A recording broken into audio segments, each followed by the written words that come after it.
50 దొంగ ఓట్లు పడ్డాయి. అందులో 4 పట్టుకున్నాము. రెడ్ హ్యాండెడ్ గా దొరికిన తర్వాత కూడా ఈ పోలీసులు వాళ్ళ మీద యాక్షన్ తీసుకోవట్లేరు.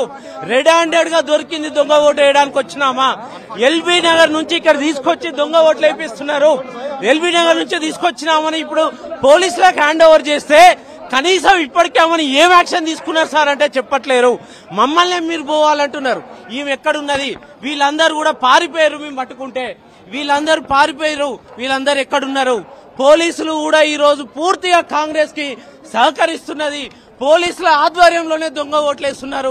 దాదాపు 1000 మంది ఈ రోజు సవేర ఫంక్షన్ హాల్లో ఇప్పుడు ఉన్నారు దొంగ ఓట్లు వేయడానికి. చివరి 2 గంటలలో దొంగ ఓట్లు వేయడానికి వచ్చారు. కాబట్టి వాళ్ళందరి మీద యాక్షన్ తీసుకోవాలని అప్పటి నుంచి మేము అడుగుతుంటే మా మీద వాళ్ళు దౌర్జన్యం చేస్తున్నారు పోలీసులు. కానీ ఈ దొంగ ఓటర్ని మాత్రం ఇప్పటికేం చేయలే. ఈమె ఎక్కడుందని మేము ప్రశ్నిస్తున్నాం. వీళ్ళు ఎక్కడున్నారు? ఇప్పుడు వీళ్ళు పోలింగ్ స్టేషన్ కి వచ్చిన వాళ్ళు లోపలికి పోయిన తర్వాత వాళ్ళు చూసారు. ఫోటో చూస్తే వేరే ఉంది, ఆమె వచ్చినామా వేరే ఉంది. ఆమెను అడిగితే ఎక్కడి నుంచి వచ్చినామంటే ఎల్బీ నగర్ నుంచి వచ్చినా అంటుంది. ఎల్బీ నగర్ నుంచి యూసఫ్ కూడా ఎందుకు వచ్చింది ఓటు వేయడానికి అని చూస్తే వీళ్ళేమో ఇంట్లో ఉన్నారు ఓటరు. మేము ఫోన్ చేసి అడిగినాం, ఈ ఓటర్ని అడిగినాం మీరు ఎక్కడున్నారంటే మేము ఇంట్లో ఉన్నామన్నారు. ఇప్పుడు వస్తున్నాం సార్ బయలుదేరుతున్నాం అన్నారు. కానీ ఇక్కడ వచ్చినామా ఎల్బీ నగర్ నుంచి వచ్చింది. ఇట్లా చూస్తే ఈ 5 కార్డులు పట్టుకొని వచ్చారు. ఈ 5 కార్డులు కూడా ఫేక్ కార్డులే. ఇవన్నీ కూడా ఫేక్ ఐడి కార్డులు. ఈ 5గురు కూడా పారిపోయారు. మేము పోలీసులకు అప్పగించిన తర్వాత వాళ్ళని పారిపోయేటట్టు చేశారు. పోలీసులు పూర్తిగా సహకరిస్తున్నారు. ఈ రోజు పోలీసులు పూర్తిగా విఫలమయ్యారు. కాంగ్రెస్ ప్రభుత్వం పూర్తిగా పోలీసులను వాడుకొని గెలవాలని చూస్తుంది దొంగ ఓట్లేసి. దాదాపు 20,000 ఓట్లకు వీళ్ళు ప్లాన్ చేసినట్టు మాకు. ఎన్నికల అధికారులకు కంప్లైంట్ చేసినా పట్టించుకోవట్లేదు. దీని మీద ఎట్లా చూస్తారు?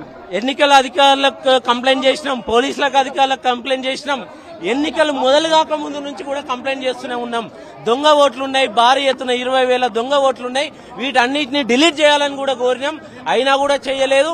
ఈ రోజు యథేచ్ఛగా వాళ్ళు దొంగ ఓట్లు వేస్తున్నారంటే అటు ఎలక్షన్ కమిషన్ సహకరిస్తుంది, ఇటు పోలీస్ డిపార్ట్మెంట్ కూడా వాళ్ళకి సహకరిస్తుంది.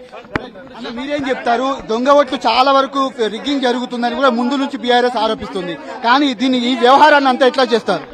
మేము ఎప్పటి నుంచో కూడా ఎలక్షన్ కమిషన్ కు అనేక సార్లు వినతి పత్రాలు ఇచ్చినాం. ఇక్కడ స్టేట్ ఎలక్షన్ కమిషన్ కి ఇచ్చినాం, సెంట్రల్ ఎలక్షన్ కమిషన్ కి ఇచ్చినాం. కానీ నిద్రమత్తులో ఉన్నది ఎలక్షన్ కమిషన్ అంతా కూడా. ఇలా రాష్ట్ర ప్రభుత్వం ముఖ్యమంత్రి గారు పోలీసు వ్యవస్థను దగ్గర పెట్టుకొని మొత్తం కూడా మేము అప్పటి నుంచి చెప్పినాం ఓటు చోరీ జరుగుతుందని చెప్పి అది ఇలా వాస్తవంగా కనిపిస్తా ఉన్నది. ఇలా 1000 వందలు ఫంక్షన్ హాల్లో పెట్టి ఓటింగ్ బూత్ తీసుకొచ్చి ఇలా దొరుకుతా ఉన్నారు, అర్థంగా దొరుకుతా ఉన్నారు. మేము ఆనాడే చెప్పినాం ఖైరతాబాదు, ఎల్బీ నగర్, మిగతా పక్క నియోజకవర్గాల నుంచి ఇక్కడ అదనంగా వాళ్ళను ఓటు చేర్పించి ఓట్ల నాడు తీసుకురావడానికి ప్రయత్నం చేస్తున్నారని మేము చెప్పినాం. అది చెప్పిందే ఇలా వాస్తవంగా జరుగుతా ఉన్నది.